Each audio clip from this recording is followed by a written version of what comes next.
नमः सर्वेभ्यः। व्योम संस्कृतपाठशालायाः कौशलसंवर्धनं संस्कृतव्याकरणं निबन्धलेखनं च अस्य प्रक्रमस्य अद्य 48 पाठः। अद्य वयं बहुव्रीहिसमासस्य अवशिष्टान् प्रभेदान् अधीमहे। गुरुरेव गतिर्गुरुमेव भजे गुरुणैव सहास्मि नमो गुरवे न गुरोः परमं शिशुरस्मि गुरोर्मतिरस्ति गुरौ मम पाहि गुरो। वाक्यकारं वररुचिं भाष्यकारं पतञ्जलिं पाणिनिं सूत्रकारं च प्रणतोऽस्मि मुनित्रयम्। अस्माभिः बहुव्रीहिसमासस्य अध्ययनं क्रियमाणमस्ति। बहुव्रीहिसमासे 7 प्रभेदाः विद्यन्ते। द्विपदबहुव्रीहिः, बहुपदबहुव्रीहिः, संख्योभयपदबहुव्रीहिः, संख्योत्तरपदबहुव्रीहिः, दिगन्तराललक्षणः, सहपूर्वपदः, व्यतिहारलक्षणः चेति। द्विपदबहुव्रीहिः इति सामान्य बहुव्रीहिसमासं बोधयति, यत्र समासे पदद्वयं भागं वहति। प्रायेण पदद्वयं समानाधिकरण्ये स्थितं वर्तते, यथा पीतम् अम्बरं, धृतं पुष्पम् इत्यादि। क्वचित् तु व्यधिकरणबहुव्रीहिः अपि भवति, चक्रं पाणौ यस्य सः इत्यादिषु।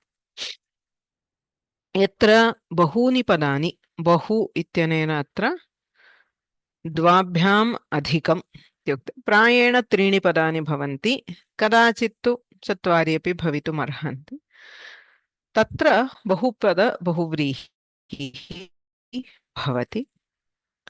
संख्योभयपदबहुव्रीहौ पदद्वयमपि संख्यावाचकं भवति, अकारान्तं भवति, द्वित्राः पञ्चशाः इत्यादि दृष्टम्। संख्योत्तरपदबहुव्रीहौ उत्तरपदं संख्यावाचकं भवति, पूर्वपदं तु उप, आसन्न, अदूर, अधिक इत्येतेषु अन्यतमं भवति। उपदशाः, आसन्नशताः इत्यादि अस्माभिः दृष्टम्। इतोपि प्रभेदत्रयम् अस्माभिः द्रष्टव्यमस्ति। अधुना वयम् अग्रिमं पञ्चमं प्रभेदं पश्यामः। दिगन्तराललक्षणबहुव्रीहिः। दिक् means direction, antarala means in between. So in between directions, that is the meaning of the name of the samasa. Ayam shlokah vidyuduttaraपूर्वायाम् अमोघो मारुतोऽथवा यदि दक्षिणपूर्वायां वृष्टिर्नैव भवेत् तदा। यदि उत्तरपूर्वायां विद्युत् अमोघः मारुतः भवेत्, अथवा यदि दक्षिणपूर्वायां विद्युत् तदा वृष्टिः नैव भवेत्। ईशान्य दिशायां, so here we are talking about 2 directions, uttara purva. Uttara is north, purva is east, so northeast. Ishanya dishayam yadi vidyut vidyotate, if there is a lightning on the northeast, tada amoghaha marutaha bhavet, tada prachandaha vayuhu vati, there will be a huge storm. Athava yadi dakshina purvayam vidyut, if there is a lightning towards the southeast, dakshina is south and purva is east, tada vrishtihi naiva bhavet, then there will be no rains. So these are all ways of predicting natural phenomenon. Before we had the modern sensors, there were still ways by observing phenomenon like lightning. It was possible to some extent to predict the climate, the weather rather. So this shloka just says that if there is a lightning from the northeast direction, it is an indicator of storm.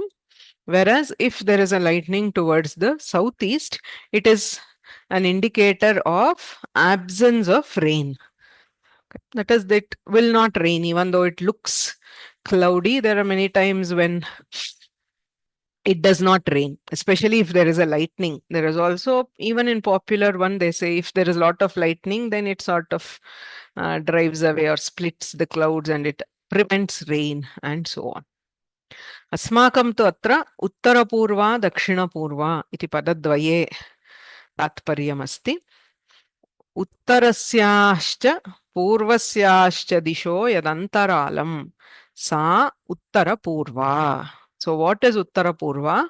Uttarasyaha Purvasyascha Dishaha, of the northern and the eastern direction.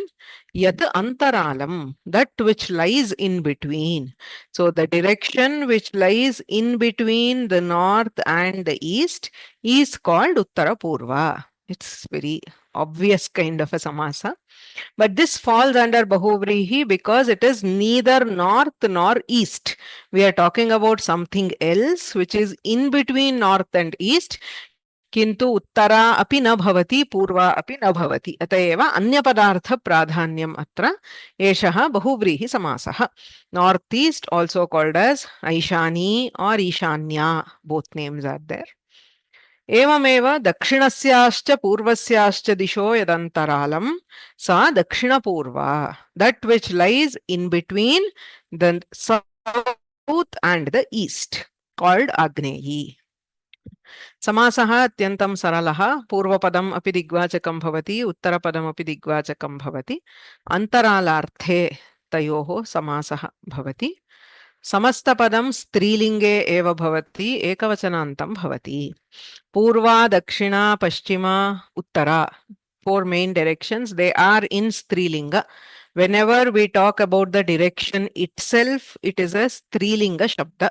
So east is purvadik, west is paschimadik. We can use these words as visheshanas. For example, purvaha deshaha means an eastern country, or Pashchimaha Pradeshaha, a western country. So as an adjective, they can be used in all 3 lingas, but to mean the direction themselves, they are always used in Strilinga. Tarhi atra kim padam adau bhavet iti prashnaha bhavati. Should it be Purva first and then Dakshina, or Dakshina first and then Purva? Is there an order? There is no order. Both of them are fine and both mean the same. So you can call, in English, it's very, we say northeast, northwest, southeast, southwest. We don't say east, north or west, north. Kintu Samskrita bhashayam ubhayam api bhavati. Purva Dakshina or Dakshina Purva. Okay. Uttara Paschima, Paschimottara. Both are valid. So either way you can use it. So kevalam avagamanartham. Purva, Dakshina, Paschima, Uttara. These are the 4 directions. Also called as Prachi, Pratichi, Udichi and Avachi. Tatra Dikpalakaha api santi, Ashta Dikpalakaha, right? So they have alternate names which also depend on the 8 Dikpalakas. Indraha, Agnihi, Yamaha, Nirritihi, Varunaha, Vayuhu, Kuberaha, Ishanaha. These are the 8 Dikpalakas. So Purva is also called Aindri Dik. Paschima is also called Varuni or Prachetasi. Prachetaha is Varuna. Dakshina, very popularly known as the direction of Yama, Yami. Okay, it is the direction of Yama. Kauberi is Uttara. Now for the intermediate directions. So Uttara and Purva. So northeast we have Uttara Purva or Purvottara by Bahuvrihi Samasa. Uttarasyaha Purvasyaha Disho Yadantaralam Uttarapurva. If you reverse, it is Purvottara. It is also called Aishani because it belongs to Ishana as the Dikpalaka. Aishani, Ishanya iti padadvayamapi upayujyate. So names of directions for the intermediate directions we can derive either by combining the main directions or by referring to the Dikpalaka. All these are mean the same. Evameva, Purva and Dakshina. In between we have Dakshina Purva, Purva Dakshina, more popular as Agneyi Dik. So southeast is Agneyi, the direction of Agni. So Atra Paschima Dakshina or Dakshina Paschima, which is Nairiti Dik. Uttara Paschima or Paschimottara, which is the Vayavya Dik. Okay. So Atra Antarala means the intermediate directions. So Digantarala Lakshana Bahuvrihi Yatra Digvachakanam Antarala Suchakam Suchakaha Ayam Samasaha Bhavati. अत्र कश्चित् प्रश्नः यत् अन्तरालम् इत्यस्ति सो उत्तरस्याः पूर्वस्याः दिशो यदन्तरालम् yat refers to antarala. Antarala means in between, which is napumsakalinga. So in the vigraha vakya we use napumsaka to refer to antarala, but the actual direction is in strilinga, the name of the direction. Abhyasaha atra visheshah nasti. Oh, these are the only examples for these. There are no other examples. Okay. So there are only 4 or 8. In each case, there are 2 examples for the direction. That is all. That samasa is called Digantarala Lakshana Bahuvrihi. The question, are the names Tadhitas? The names derived from the Dikpalakas are Tadhitas. The names derived from the directions are samasas. बहुव्रीहेः अग्रिमं प्रभेदं पश्यामः.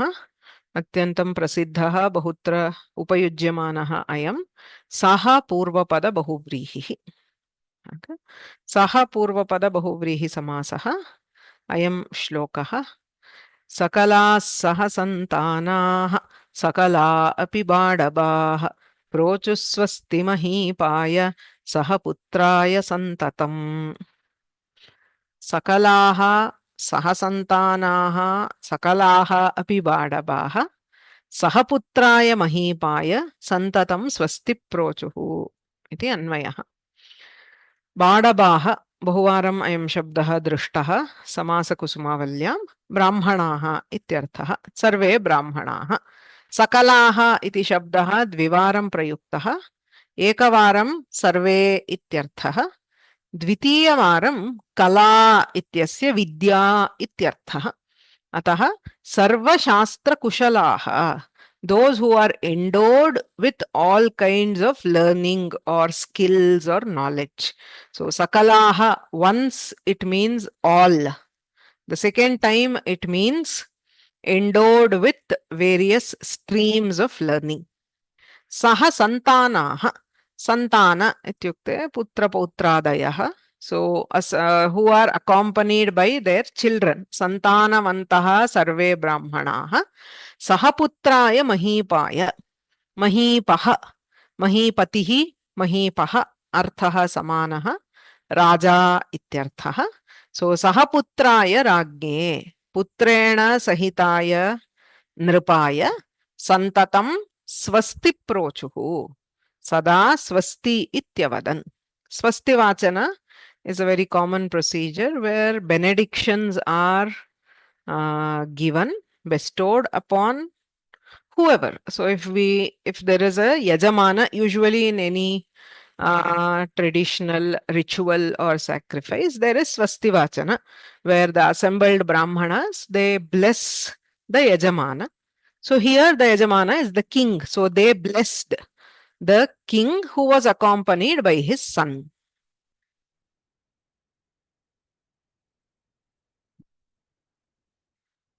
अत्र सः पूर्वपदबहुव्रीहेः सो सकलाः कलाभिः सह वर्तन्ते इति सकलाः सो स कला kala is the chaturshashti kalaha, so the 64 various streams of learning or arts.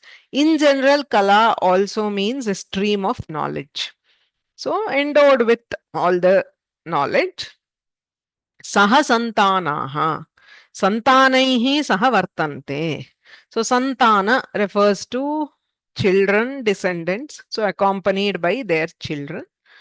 Putrena saha vartate iti saha putraha, accompanied by the son.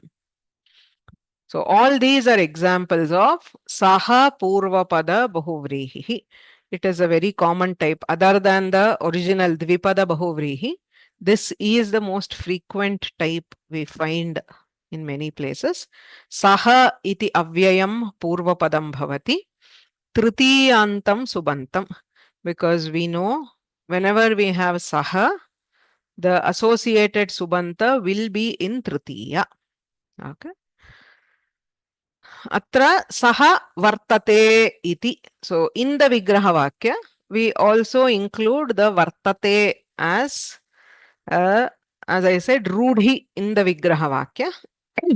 So yaha putrena saha yaha vartate athava ya vartate sa. That is the meaning. He who is accompanied by the putra or patni or whatever. So the vigraha vakya here is again rudha. Putrena saha vartate iti or putrya saha vartate iti. The word should be in tritiya. अपि च सह इति शब्दस्य स्थाने विकल्पेन स इत्यादेशः भवति. सह is optionally replaced by स. अतः सपुत्रः सहपुत्रः इति उभयं साधु भवति. Both saputra and sahaputra are correct. That is true everywhere. Wherever you have sahapurvapada bahuvrihi, both are correct. Normally it is used with sa. I mean, more frequently we use with sa, but with saha is also heard. Meaning is the same. Vigraha vakya is the same. Putrena saha vartate iti yatra समस्तपद द्वयं सिद्ध्यति सपुत्रः अथवा सहपुत्रः. So if vigraha is given, you can write both samastapadas as the answer. When using, you can use either of them. अतएव श्लोके अपि उभयोः उदाहरणं दत्तमस्ति. So सकलाः इत्यत्र स इति श्रूयते, सह सन्तानाः सहपुत्रः इत्यत्र सह इति श्रूयते. उभयं युज्यते. You can pick based on your convenience. So sabharyah sahabharyah, bharyaya saha vartate iti sabharyah athava sahabharyah. So it's a fairly kind abhyasam kurmah. Padma. Namaste Bhagini. Sa bandhavah. Bandhav Tritiya, no? Bandhavaha. Bandhava saha vartate, but Tritiya of Bandhava is Bandhavena bandhavabhyam. Bandhavabihi saha vartate. Bandhavaihi. Bandhavaihi. Like Ramaihi. Bandhava is a akara. Bandhavaihi saha vartante. The samastapada is bahuvachana. So bandhu. I am sorry, this answer is wrong. Bandhu shabda is also there. Bandhava shabda is also there. It is bandhava here. Sabandhavaha ityatra bandhavaihi saha vartante iti sabandhavaha. That is multiple people accompanied by relatives. So generally, when we invite for any event, we say Samitra Bandhavaha. So it's an invite to the extended family. So you accompanied by all the relatives and friends, please come. Okay. Then, धन्यवादः। ha, सम्यक्. Ravishankar Mahodaya. नमस्ते मान्य। Ha. संशयायाः सः वर्तते। What linga is samshaya? संशया is स्त्रीलिंग महोदय। संशया Samshayaha iti pullinga padam. Pulling.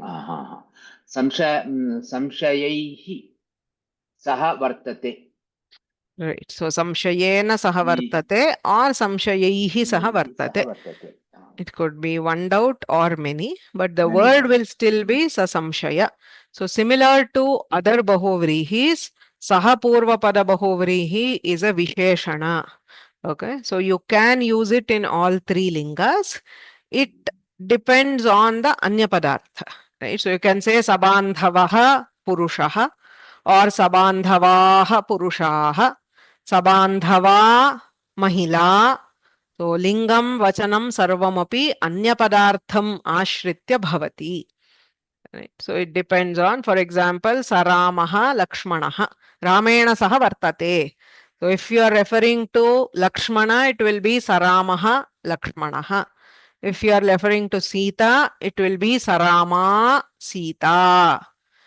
If you are referring to Ayodhyayaha Janaha, Saramaha Ayodhyavasinaha. It is a Visheshana. Right? So that we have to understand. The general bahuvrihi, dvipada bahuvrihi, bahupada bahuvrihi, sankhyo pada, sankhyottara pada, sahapurva pada, all these are adjectives. The exception is digantarala lakshana, because the anya padartha here happens to be a dik or direction, therefore it will be in strilinga. That is all. But by nature, bahuvrihi is an adjective. Ataha bhinneshu lingeshu bhavati. So samshayena saha vartate kachit stri atayeva sasamshaya. You will have to know the context to know whether it will be pullinga. So sasamshayaha chhatraha, sasamshaya chhatra. Anuradha Bhagini. नमस्ते। विनयेन सविनया सविनयाः विनयेन अथवा विनयैः। Vinayena is okay. Vinaya is a quality. So, विनयेन सह वर्तते इति सविनयाः सविनयाः।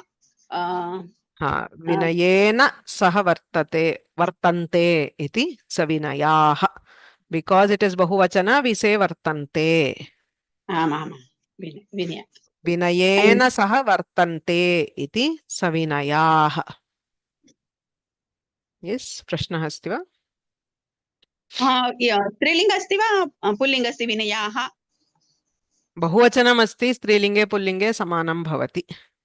सविनयाः पुरुषाः, सविनयाः नार्यः. उभयं न ज्ञायते अत्र, बहुवचने न ज्ञायते. पुल्लिंगे सविनयः पुरुषः, सविनया स्त्री. धन्यवाद। रवि जय श्री सविद्यः विद्येन सह वर्तते इति। विद्या is स्त्रीलिंग। ओके, सो विद्यया सह वर्तते इति। करेक्ट। विद्यया सह वर्तते इति सविद्यः। अगेन अत्रापि लिंग निर्णयार्थं the linga depends on the linga of the uttarapada, that is leaving saha. So bandhava is pullinga, so bandhavaihi saha. Samshaya is pullinga, vidya is strilinga, so vidyaya saha. I have one doubt. In the previous one, you said vinayena saha, but the result is bahuvachana, right? So shouldn't it be vinayai saha? You know, vinayai saha. The vachana of the component is different. Vachana of the samastapada is different. Okay. Vinaya is humility. There is no Mhm. bahuvachana for humility. So those who are endowed with humility. So savinaya, the samasta pada can be in any vachana. You can say savinayaha, you can say savinayahu, you can say savinayaha. So vartante refers to the vachana of the samasta pada. So it is one person with vinaya or multiple persons with vinaya. So bahuvachanam atra asti. Kintu vinayaha eka eva. Vinayaha gunaha. Right. So Good. vinaya is guna, so it is ekavachana. For samshaya, we can use either ekavachana or bahuvachana, depending on how many doubts. We may have one doubt or many But doubts. Both will be Bandhava is correct. plural because we are saying Vartante. No, no, no. This vachana is different. This vachana is different. Yeah. You can say bandhavena if there is only one relative. You are endowed with one relative, you say bandhavena saha. If there are many relatives, you say bandhavaihi saha. Relatives are usually many. But this vartante can be vartate if the Usually person is one. Sabandhavaha purushaha or sabandhavaha purushaha. Dhanyavada Bhagini. So we have to understand the padarthas are different. They are not visheshana visheshya. That is, this vachana and this vachana need not match. They are not referring to the same object. So bandhava refers to, say, relatives, which is object A. Vartate refers to the person who is accompanied by relatives. So that's a different person. So you should not match vachana in between these. So this B is dependent on the vachana of the samasta pada. Sabandhavaha is bahuvachana. So vartante is bahuvachana. Sasamshaya is ekavachana. So vartate. Savinayaha is bahuvachana. So vartante. You can also say Savinayau. Rama Lakshmanau Vishwamitram Anugatau. So there Savinayau, if I say Vartete, you will make it Dvivachana. So the Samasta Pada Vachana is indicated by the Vartate, Vartete, Vartante. It can hypothetically be any Vachana. Based on our context, we pick a Vachana. The internal one, the Linga and Vachana here, depends on the word itself. So Vidya is Strilinga and it is usually one, as in knowledge is one. So Strilinga Ekavachana. Vinaya is a quality. Humility is one. You don't have multiple humilities. So Vinayena saha vartante. Whereas Samshaya can be many. So you can say Samshayaihi saha or Samshayena saha. This is, I understand, if you're studying for the first time, it may seem slightly difficult, but Bahuvrihi always has that. Because there is a Varti Padartha. That is, there is a Padartha which is taking part in the compound, and there is always the Anya Padartha. So you have to keep both in mind to write the proper Vigraha for Bahuvrihi. What is it here and what is it referring to? अत एव बहुव्रीहि समासस्य विग्रहवाक्येषु तत्र लिङ्गनिर्णयः वचननिर्णयः इत्यत्र किञ्चित् विचिन्त्य करणीयम्. So why Savidyaha, why not Savidya? See, the Samasta Pada can be Savidyaha, can be Savidya, can be Savidyam. It is a Visheshana. Savidyaha Purushaha, Savidya Nari, Savidyam Mitram. All these can exist in all lingas. You can vary based on your context. I am giving one particular usage in Pullinga. It is not fixed. It need not be Strilinga, it need not be Pullinga, it can be any linga. I think the meanings are fairly easy. Sabandhavaha, accompanied by relatives. Sasamshaya, having doubts, endowed with doubts. Savinayaha, endowed with humility. Savidyaha, endowed with knowledge. Okay, the last one.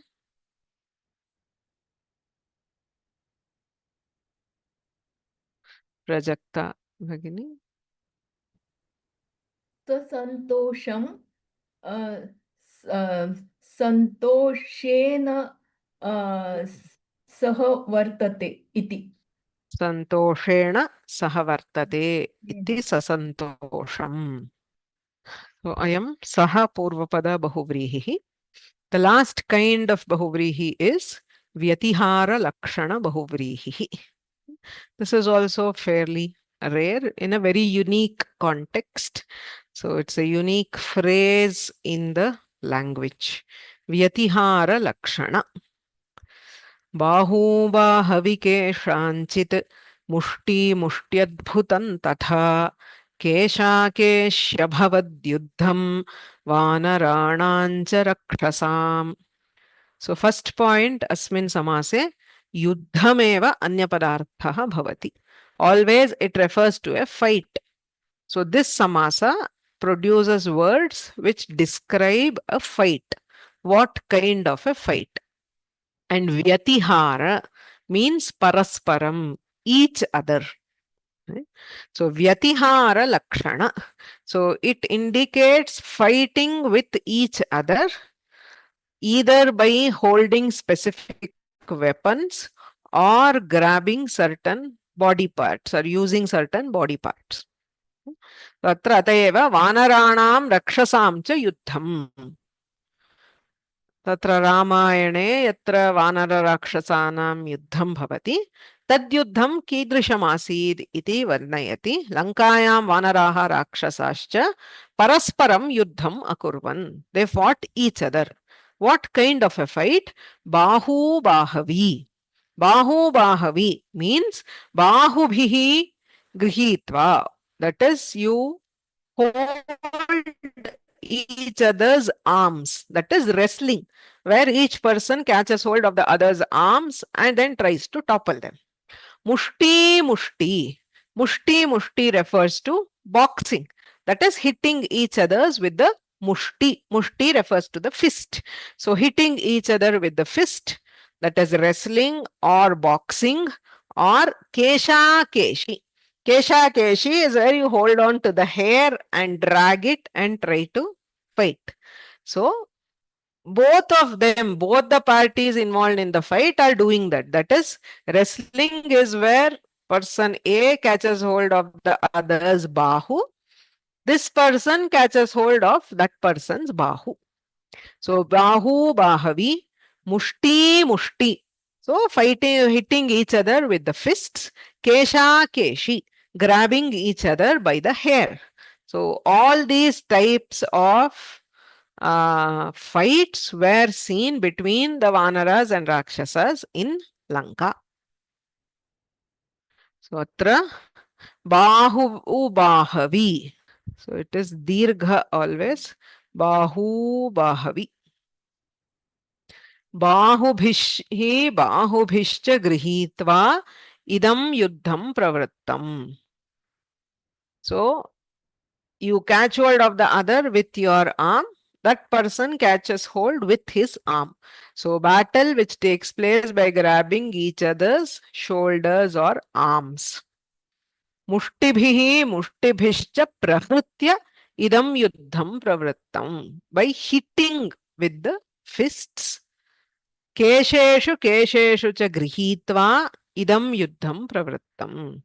So grabbing in the hair. That is kesheshu grihitva, catching hold of in the hair. Okay. So atra the words which indicate are in tritiya or saptami. Okay. So tritiya, samanyataha tritiya, especially when it indicates with a weapon or hitting with something is usually tritiya.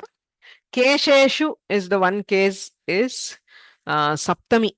It can be keshan grinhati dvitiya, to catch hold of the air.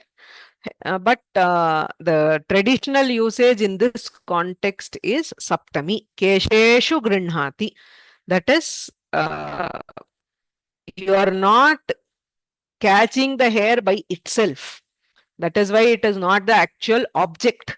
The objective is not to catch the hair. It is you are getting a grip by holding on to the hair. That is why it is used as the adhara and therefore saptami vibhakti. So it should be tritiya or saptami. And sarupam subantam means both words are the same. If one person is hitting with the fist, the other person is hitting with a stone, you cannot make this samasa. It has to be the same on both sides. That is why we call vyatihara, each other with the same weapon or the same mode of yuddha between both parties. If one party is fighting with swords, the other party is fighting with maces, you cannot have this samasa. So, samastapadam yuddhameva bodhayati. There is nothing else. It is used only in the context of yuddha. Purvapadasya dirgha bhavati. So you have kesha and kesha. It becomes kesha kesha. Mushti mushti becomes mushti mushti. Danda danda becomes danda dandi. Bahu bahu becomes bahu bahu. So that is for the purva pada. There is always a dirgha. And the samasta pada, it's very, very unique. It is ikarantam avyayam bhavati. In this particular bahuvrihi. So when you look at this, bahu bahavi, there is no visarga, no makara, nothing. It is an avyaya. Samasta padam atra avyayam bhavati. Bahu bahavi, mushti mushti, kesha keshi. Always ikaranta, irrespective of which words you use. Kesha is akaranta, but the final samastapada is ikaranta. Mushti mushti, bahu bahavi. So it's a very, very unique kind of usage. So atra adhikaha prashnaha tesham uttaram adhuna na labhyate. Why so? How do we derive the forms? All those you will have to study the sutras. So for now, understand the pattern. Vigraha vakyasya pattern katham bhavati iti abhyasya. Samasta padam katham bhavati iti avagachantu. Okay. So there is a question, should we use grihitva or prahritya? So again, that depends on the context. So by the arm, in wrestling, you don't hit with the shoulder, you grab by the shoulder. So grihitva. Kesha also, you drag or you pull. So grihitva. Whereas in boxing, you don't catch hold, you hit with the mushti. So prahritya. So whether you are using grihitva or prahritya depends on the meaning and the context. What is actually happening in the yuddha. Okay. So we will see a few examples. I'm sure it will be clear. Danda dandi. So danda is a club. So hitting each other with the danda. That is the meaning. So hitting will be prahritya. Hitting with what? With a club. So it will be tritiya. Priya Magini. Shruyate vadat. Danda dandischa prahrityedam yuddham pravritam. It is tritiya of danda. Astu bagini. Dandaya. Danda is pullinga. Pardon bagini? Pullinga. Okay. Danda. Like Ramashabda. Danda is pullinga. Yes. Okay. Dandaha. Okay. Dandena dandi prahrityedam yuddham pravritam. Dandena prahritya. Twice. You have to repeat the same thing twice. So dandena prahritya idam yuddham pravrittam. or dandaihi prahritya. It depends on again the context. If there are multiple people, all of whom are fighting, so dandaihi prahritya idam yuddham pravrittam. If it is two people, you can also say dandena prahritya, which is correct, nothing wrong. क्षम्यतां धन्यवादः Chinta. Sriranjani. नमस्कारः भगिनी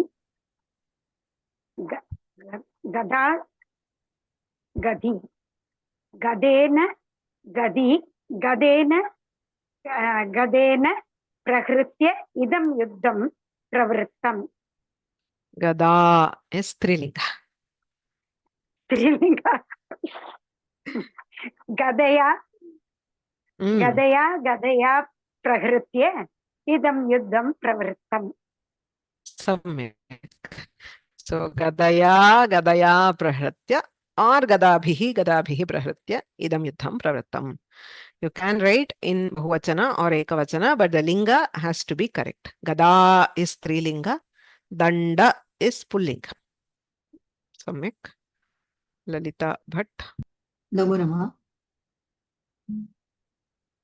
शूलः पुल्लिङ्गे अस्ति Shulam. शूलैः Samyak. शूलैः प्रहृत्य इदं युद्धः It's the same. You don't have to change the prahritya idam yuddham pravrittam is all the same. So, शूलैः प्रहृत्य इदं युद्धं प्रवृत्तम् shulaihi prahritya idam yuddham pravrittam shula shuli. So shula is a spear, gada is mace, danda is a club. Okay, all these are various weapons which are used in the fight. So shula shuli. Malati. Ram Ram केशैः प्रहृत्य इदं युद्धं प्रवृत्तम् Kesha is hair. We don't hit with the hair. The other option is grihitva. Grihitva. Prahritya is lyap because pra is a upasarga. Grihitva is ktva. And kesha is, as I said, saptami. So, केशेषु गृहीत्वा इदं युद्धं प्रवृत्तम् Samyak. Kesheshu grihitva idam yuddham pravrittam kesha keshi. Sulochana Bhagini. Ram Ram मानी मुष्टिभिः न मुष्टिषु भवति वा Correct. No. Mushtibihi. मुष्टिभिः प्रहृत्य इदं युद्धं प्रवृत्तम् Samyak. Mushtibihi prahritya idam yuddham pravrittam mushti. Okay. अत्र एकः संशयः वर्तते मम अत्र समस्तपदम् उपयुज्य वाक्यं भवति चेत् कथं भवति उत्तमः प्रश्नः तत्र इदानीम् उदाहरणार्थं तत्र कुत्रचित् उत्सवे पक्षद्वयस्य मुष्टि अभवत् मुष्टि is a yuddha. So there was a fight, fist fight iti Angla bhashayam upayujyate. So there was a fist fight. Ataha mushti abhavat. Pakshadvayasya athava mitrayoho mushti abhavat. So they were friends, but they... मुष्टिभिः अस्मिन् वाक्ये समस्तपदम् उपयुज्य वाक्यं कथं भवति मुष्टि युद्धं प्रवृत्तम् इति भवति वा अस्मिन् वाक्ये न भवति इदं वाक्यं तु अस्य विग्रहः you replace samasthapada with vigraha. So the actual vakya prayoga of mushti will be in a context. So tatra dhanasya vishaye tayoho mushti abhavat. So they got into a fist fight over money. महोदय महोदय समस्तपदे मू दीर्घम् आवश्यकं वा कुत्र समस्तपदे मुष्टि मुष्टि इत्यत्र दीर्घम् अन्ते ह्रस्वः पूर्वपदस्य दीर्घः अन्ते सर्वदा ह्रस्व इकारः तर्हि अत्र मू दीर्घम् आवश्यकम् मू इति दीर्घं न मुष्टि अन्तिमस्वरस्य दीर्घः मुष्टि इति इकारान्तशब्दः किन्तु अत्र मुष्टी इति पूर्वपदस्य अन्तिमस्वरस्य एव दीर्घः अस्तु धन्यवादः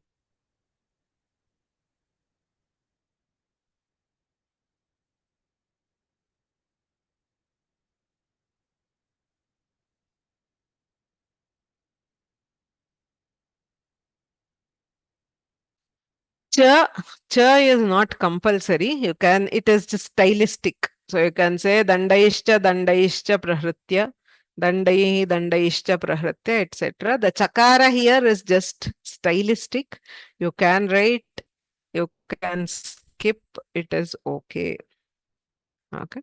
So vagyudhasya idam bhavati va na bhavati. This usage is seen for weapons.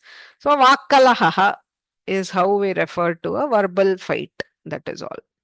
Such this samasta pada is not seen for words.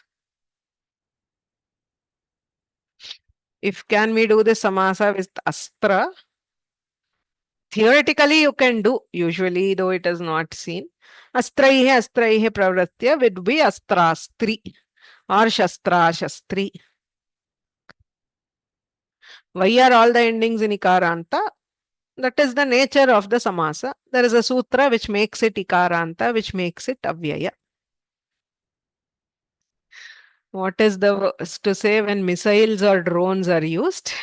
We have to first find a word for missile or a drone, which is possible. I mean, looking at the properties, if there is an accepted word for missile, say rockets, we usually say kshepani.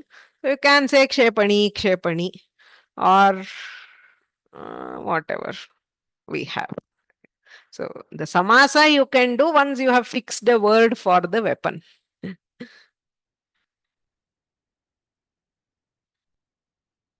Can we use saptami? It depends on the context. Say mushtishu. There is no reason for saptami. The mushti is an instrument for hitting. So wherever you are referring to the instrument, the weapon is an instrument, the mushti is an instrument. So we use tritiya. Kesha is not an instrument unless you have a whip made of hair, which is not intended here. Right? So there it is not the weapon. So the vibhakti depends on the this. So a fist fight between two people, should it not be mushtibhyam prahratya? Yes, so as I said, all these you can say if it is only between two people, you can say it as dandena prahritya. Mushti, there are two fits, so mushtibhyam. If we are talking about multiple people fighting using the same weapon, you can use bahuvachana. Okay. So it is an interesting usage of the language. So such usages we can see in a lot of places. So anena vastutah bahuvrihi samasasya vishayah samaptah ityukte prabhedah.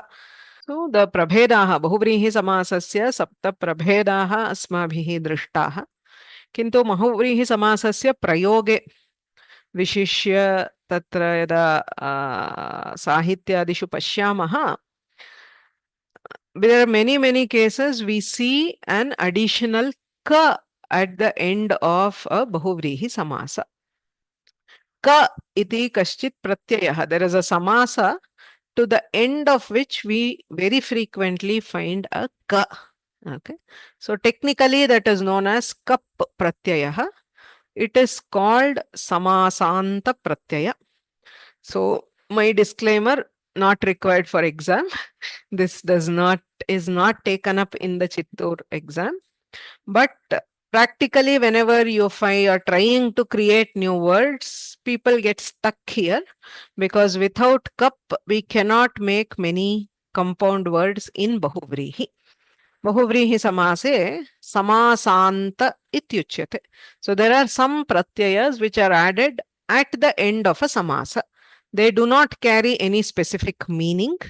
So the vigraha is the same, whatever is the vigraha for the samasa, but in the samasta pada, in addition to the component words, we find an additional ka. So that is what is called by the kap pratyayah. Tatra bahuvrihi samase samasante kap pratyayah. There are some cases where very frequently we see kap pratyaya. Okay. So halanta shabdaha vishishya uttarapadam halantam asti chet athava ईकारंत उकारांत स्त्रीलिंगम अस्ति चेत ऋकारांतम अस्ति चेत. So there are actually many rules for cup. We find cup compulsory in some cases, optional in many cases. So actual understanding of where all it is compulsory, where all it is optional, you will be able to know only when you study the sutras. Okay. But normally for these words, it is safer to add ka. Usually they are found with ka. Halantam uttarapadam. If the uttarapada ends in a consonant, particularly sakara or tavarga, etc., then ikaranta ukaranta strilingam uttarapadam asti chet. This is compulsory. If the uttarapada is ikaranta or ukaranta strilinga, if the uttarapada is rikaranta, need not be strilinga. Please note there is a distinction. Ikaranta ukarantam strilingam, rikaranta shabdaha pullingeva strilingeva yatkimapi. So in these contexts, very frequently we find the ka samasanta. That is, we look at the examples. Mahat uraha yasya saha. Uraha ityukte vakshasthalam, chest ityarthaha. Mahat, so very wide, great, very hard. It's a very popular term. So you have purva pada as mahat, which becomes maha, as we know. The uttara pada is uras. Uras is a sakaranta shabda. Most of the sakaranta shabdas, we have this. That too, uras is a special shabda. So uras will always get the ka. So maha, uras and ka. There is nothing complicated. You just add a ka to the end of it. So maha uras, when we do guna sandhi, it becomes mahoraskaha. So Ramayane Sri Ramasya Visheshanam diyate mahoraskaha. So mahat uraha yasya saha. He whose chest is great. So this is a normal bahuvrihi. So sarveshu bahuvrihi samaseshu kapratyayah bhavitum arhati. It is not restricted to a particular type. In all types, if if uras is the uttarapada, we get the ka, mahoraskaha. If you are referring to a woman, it would be mahoraska or mahoraskam. All three lingas okay, but you are adding a ka to the end of the samasa. Dridham manaha yasya saha. So again, manas, very frequently we see. So dridha manaskaha. Okay. So for manas, it is actually optional. So, but when we add ka, so dridha manas ka becomes dridha manaskaha or dridha manaska. Amanaskaha, amanaska. Yoga shastre amanaska iti shabdaha bahu prasiddhaha asti. Bahavaha suhrudaha yasyaha sa. She who has many friends. So bahu suhrud and ka becomes bahu suhrutka. Can be bahu suhrutkaha, bahu suhrutka. Karmana saha vartate iti sakarmakaha. Very, very popular. So this is saha purva pada bahuvrihi. You have sa karman and ka karman ityatra nakara lopaha bhavati chet sakarmakaha. Shivaha Atma Yasya Saha Shivatmika. Tatra Devi Stotre Bahutra Atmika iti bhavati. Wherever you have Atmika, it is Atma Yasyaha Sa. So Atman and Ka. Ka is the pratyaya there, which is the Bahuvrihi Samasa. Okay. So Sarvatmika. Sarvaha Atma Yasyaha Sa Sarvatmika or Sarvatmakaha. Bhagavan is very often referred to as Sarvatmakaha. So Sarvaha Atma Yasya Saha Sarvatmakaha. Sarvaha Atma Yasyaha Sa Sarvatmika. So Ka, you find it is a Bahuvrihi Samasa. Atra sarve halanta shabdaha santi. Evameva Ikaranta Ukaranta Strilinga Shabdaha Rikaranta Shabdaha. So Patnya Saha Vartate. Sapatni Kaha. So we add a Ka. Similarly, Putriya Saha Vartate. Saputri Kaha. Uttama Putri Yasya Saha. Uttama Putri Kaha. So Ikaranta Strilinga, you have to compulsorily add the Ka. You cannot make it. In Halantas, usually it is optional. You can make it Dridhamanaha or Dridhamanaskaha, Sakarma or Sakarmakaha. So mostly it is optional, but for these Ikaranta, Ukaranta Strilingas and Rikaranta Shabdas, Kap is compulsory. You cannot make Bahuvrihi without adding it. Okay. So Bhartra Saha Vartate iti Sabhartrika. So Sabhartr, you have Saha replaced by Sa. Bhartr is Rikaranta. So you have to add the Ka. So once you add the Ka, it becomes like Rama Shabda or Rama Shabda, Akaranta or Akaranta, depending on the Linga. So Prapta Vadhuhu Yena Saha Prapta Vadhu Kaha. Ikaranta or Ukaranta Strilinga. Kalidasaha Karta Yasya Tat Kavyam. So Kalidasa Kartrikam. Kalidasa Kartrikam Kavyam or Kalidasa Kartrikam Shakuntalam. So the Ka there everywhere, all this Ka is because of the Bahuvrihi Samasa. Okay. So Kalidasaha Karta Yasya Tat Kalidasa Kartrikam. Jita Padavi Yena Saha Jita Padavi Kaha. Padavi is a position. He who has won a position, maybe by election, maybe by bribing, whatever. So Padavi is an Ikaranta Strilinga. So we have to add the Ka to make it Jita Padavi Kaha. Ayam Amshaha Bahuvrihi Samase Samanyataha Manasi Nidhatavyaha Anyamanaskaha Evameva Anyam Manaha Yasya Saha.